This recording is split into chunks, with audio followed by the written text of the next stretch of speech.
नमस्कार, कोटपुतली एजुकेशन में आपका हार्दिक स्वागत है। मैं पंकज शेरावत उपस्थित हूँ आपके सामने महत्वपूर्ण जानकारी लेकर।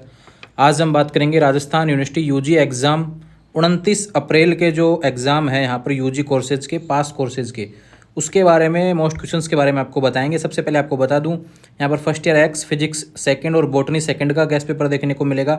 होम साइंस सेकंड का यहाँ पर किसी ने क्वेश्चंस भेजे नहीं थे, यहाँ पर अवेलेबल नहीं होगा। और BA part second public administration second का पेपर रहेगा। और बात करूँ बीएससी पार्ट थर्ड में केमिस्ट्री थर्ड का रहेगा। और बीए पार्ट थर्ड नॉन में सोशोलॉजी सेकंड का गेस्ट पेपर आपको देखने को मिलेगा। इस तरीके से आपको टोटल 5 एग्जाम के मोस्ट क्वेश्चंस देखने को मिलेंगे। बात करते हैं सबसे पहले BSc first year X botany second. जी हाँ, यूनिट फर्स्ट बैक्टीरिया में पोषण, जनन, संरचना व कोशिका भित्ति, इसके बारे में बताइए। दूसरा क्वेश्चन है माइकोप्लाज्मा, टीकाकरण, कोरम संवेदन, एंटीबायोटिक्स, इसके बारे में बताना है।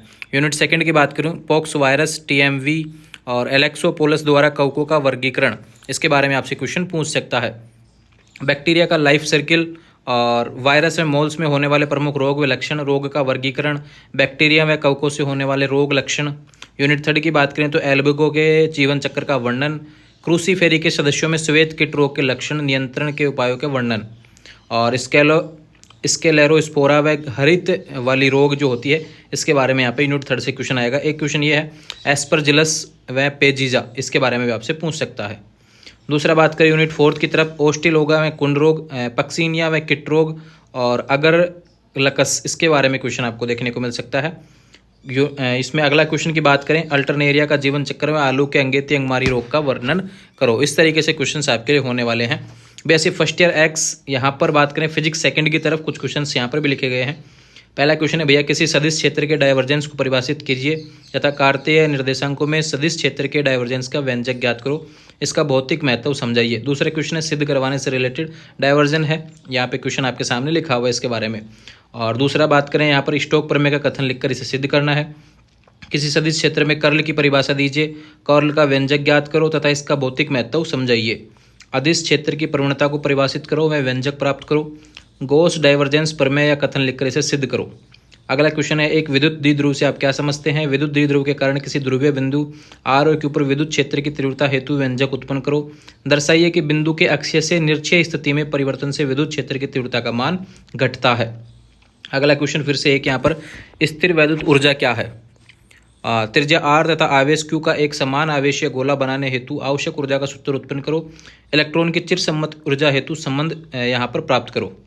प्रदर्शित करें कि एक स्वैच्छिक आवेश वितरण से आर दूरी पर स्थित बिंदु पर विभव, यहाँ पर आंसर लिखा हुआ है, देखो यहाँ पर क्वेश्चन लिखा हुआ है, व्यंजक द्वारा दिया जाता है। प्रथम 3 पदों का भौतिक अर्थ यहाँ पे पूछा गया है इसके बारे में। और अगला क्वेश्चन है, एक समान आवेशित गोलीय कोष के कारण अंदर व बाहर स्थित किसी बिंदु पर विद्युत विभव का व्यंजक प्राप्त करो। एक है लोप्लास व पोयस समीकरण को व्युत्पन्न करो। ध्रुवीय गोले के कारण गोले के अंदर व बाहरी त्रिज्या बिंदुओं पर विभव व विद्युत क्षेत्र की गणना करो। विद्युत प्रवृत्ति में परमाणविक ध्रुवणता से संबंध या क्लोसियस मोसोटी संबंध को व्युत्पन्न करो और इसकी सीमाओं की विवेचना करो। परावैद्युत माध्यम से गाउस के नियम को उत्पन्न करो। यदि आपेक्षिक विद्युतशीलता ER व विद्युत प्रवृत्ति XE है तो विद सिद्ध करो। यहाँ पे इससे रिलेटेड भी क्वेश्चन आपको देखने को मिलेगा। परिभाषित करने से रिलेटेड क्वेश्चन है, परमाणु में ध्रुवणता, विद्युत प्रवृत्ति, बाह्य आवेश। इस तरीके से यहाँ पर first year x physics second के क्वेश्चन थे। बात करें BSc third year chemistry third की तरफ, तो पहला क्वेश्चन है हैमिल्टन संकारक। काफ़ी लंबा पेपर आपको देखने को मिलेगा फिजिकल से रिलेटेड। और इसमें आइगन फलन, आइगन मान, डी ब्रोगली ज्यावर्ती में श्रोडिंगर समीकरण, क्वांटम यांत्रिकी का विवर्तों की विवेचना, साई में टी स्क्वायर की सार्थकता, जीमान प्रभाव, कृष्णिका प्रभाव और प्रकाश विद्युत प्रभाव, बंदी में विपरीत अणुकक्षक के बारे में क्वेश्चन, संकरण को समझाते हुए SP, SP2, SP3 कक्षकों के गुणों का परिकलन तथा तरंग फलन, वर्ण नियम पर संक्षिप्त टिप्पणी, बल स्थिरांक, घूर्णन स्पेक्ट्रम, समस्थानिक प्रभाव, विभिन्न प्रकार के तनाव व कंपनों का रेखीय आरेखों से वर्णन करो। कंपन विधाएं पूछ सकता है जो आपके यहाँ पे लिखी हुई हैं। टिप्पणी की बात करूँ तो आइसोटोप, रमन स्पेक्ट्रोस्कोपी और अवरक्त स्पेक्ट्रम, बोर्न ओपन हाइमर सन्निकट समीकरण बताओ, प्रकाश सुग्राही अभिक्रिया, प्रकाश रसायन तुल्यता के नियम, ध्रुवणता क्या है, क्लॉसियस मेसोटी समीकरण, फोटो रसायन के दोनों नियम और स्फुरदीप्ति में प्रतिदीप्ति, क्वांटम उत्पन्न या दक्षता में बियर लैम्बर्ट नियम के बारे में बताइए, क्वथनांक उन्नयन विलय के अणुभार, वाष्पदाब व अपेक्षिक तथा हिमांक अवनयन में संबंध, परासरण व विसरण में संबंध, मोलल उन्नयन और राउल्ट नियम, इसके बारे में क्वेश्चंस आपको देखने को मिलेंगे। ये BSc third year chemistry third के क्वेश्चंस थे। बात करते हैं BA third non sociology second की तरफ। यहाँ से पहला क्वेश्चन है भैया, नगरीकरण से आप क्या समझते हैं, इसके उत्तरदायी कारणों का प्रभाव का वर्णन करो, इसकी विशेषता भी बताएं। एक प्रवासन का अर्थ बताते हुए इसके कारण और प्रभाव की विवेचना करो। विकास का अर्थ बताते हुए इसके विभिन्न स्वरूपों के बारे में बताइए, इसके विषय क्षेत्र के बारे में भी बताइए। तो यहाँ पे समाजशास्त्र से रिलेटेड ही पूछेगा। विस्थापन से आप क्या समझते हैं, विस्थापन में पुनर्स्थापन के मुद्दों की विवेचना करो, इसके लक्षण बताइए। शिक्षा का अर्थ बताइए, भारत में शिक्षा के महत्व की विवेचना बताइए। सतत विकास की अवधारणा समझाइए, सतत विकास में सामाजिक विकास में अंतर बताइए। विश्व स्थानीकरण में वैश्वीकरण में अंतर बताओ, वैश्वीकरण की प्रमुख विशेषताओं का वर्णन करो। सामाजिक विकास से आप क्या समझते हैं, इसके विभिन्न पक्षों पर प्रकाश डालिए। कुछ टिप्पणी से रिलेटेड क्वेश्चंस हैं।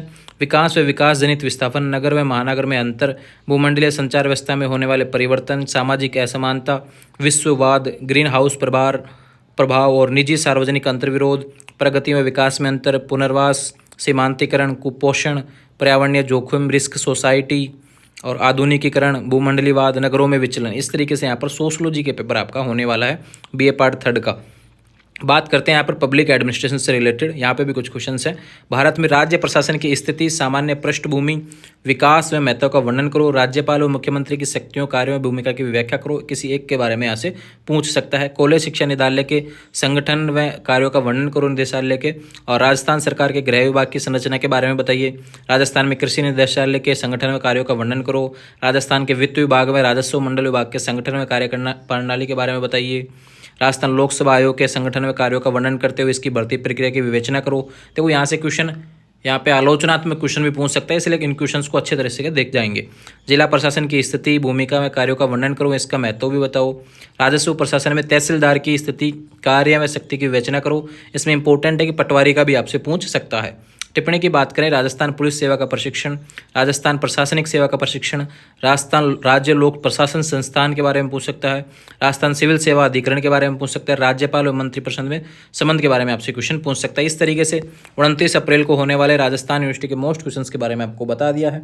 आने वाले समय में ऐसे अपडेट्स के लिए चैनल को सब्सक्राइब करें और ज़्यादा से ज़्यादा विद्यार्थियों को इसको शेयर करेंगे। कहीं कोई सवाल हो तो सीधे इंस्टाग्राम के माध्यम से मुझसे बात करेंगे। Thank you.